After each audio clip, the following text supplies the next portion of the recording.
CSI സഭയിലെ ഭിന്നതകൾക്ക് വിരാമം. 2 വർഷത്തെ ഇടവേളയ്ക്ക് ശേഷം CSI സഭയുടെ പുതിയ മോഡറേറ്ററായി ബിഷപ്പ് റൂബൻ മാർക്ക് തെരഞ്ഞെടുക്കപ്പെട്ടതോടെയാണ് സഭയിലെ തർക്കങ്ങൾക്ക് പരിഹാരമായത്. ഡെപ്യൂട്ടി മോഡറേറ്ററായിരുന്ന ഡോക്ടർ റൂബൻ മാർക്ക് തെലങ്കാനയിലെ കരിംനഗർ ബിഷപ്പാണ്. വെല്ലൂർ ബിഷപ്പ് ഡോക്ടർ ശർമ്മ നിത്യാനന്ദമായിരുന്നു എതിർ സ്ഥാനാർത്ഥി. പുതിയ മോഡറേറ്ററെ സഭാ സിനഡ് വാഴിച്ചു. കേരളം, തമിഴ്നാട്, ആന്ധ്രാപ്രദേശ്, തെലങ്കാന, കർണാടക തുടങ്ങി 5 ദക്ഷിണേന്ത്യൻ സംസ്ഥാനങ്ങളുടെയും ശ്രീലങ്കയുടെയും ചുമതലയാണ് ചെന്നൈ ആസ്ഥാനമായ CSI മോഡറേറ്റർക്ക് ഉള്ളത്. സഭയിലെ മാറ്റങ്ങൾക്കായുള്ള നിയോഗമാണ് തന്റെ തെരഞ്ഞെടുപ്പെന്ന പുതിയ മോഡറേറ്ററുടെ അഭിപ്രായം ഏറെ പ്രത്യാശയോടെയാണ് വിശ്വാസികൾ സ്വീകരിച്ചത്.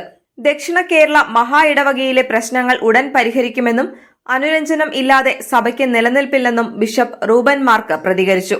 ഔദ്യോഗിക പക്ഷത്തിന്റെ സ്ഥാനാർത്ഥിയായിരുന്നു ബിഷപ്പ് റൂബൻ മാർക്ക്. 24 മഹാ ഇടവകകളിൽ നിന്നുള്ള 307 പ്രതിനിധികളിൽ 197 പേരുടെ പിന്തുണ അദ്ദേഹത്തിന് ലഭിച്ചു. 14 ബിഷപ്പുമാരിൽ 10 പേരും ബിഷപ്പ് റൂബനെ പിന്തുണച്ചു.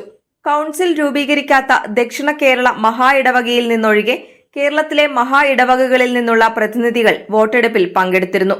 നേരത്തെ CSI മോഡറേറ്ററായിരുന്ന ബിഷപ്പ് ധർമ്മരാജ് റസാലം 2023 മെയ് 19 67 വയസ്സിൽ വിരമിക്കേണ്ടതായിരുന്നു. എന്നാൽ വിരമിക്കൽ പ്രായം 70 വയസ്സായി ഉയർത്തുന്നതിനായി അദ്ദേഹം സഭയുടെ ഭരണഘടന ഭേദഗതി ചെയ്തു. ഇത് ഒരു വിഭാഗം വിശ്വാസികൾ ചോദ്യം ചെയ്തു. തുടർന്ന് മദ്രാസ് ഹൈക്കോടതി ബിഷപ്പ് നടപ്പിലാക്കിയ ഭേദഗതി റദ്ദാക്കി.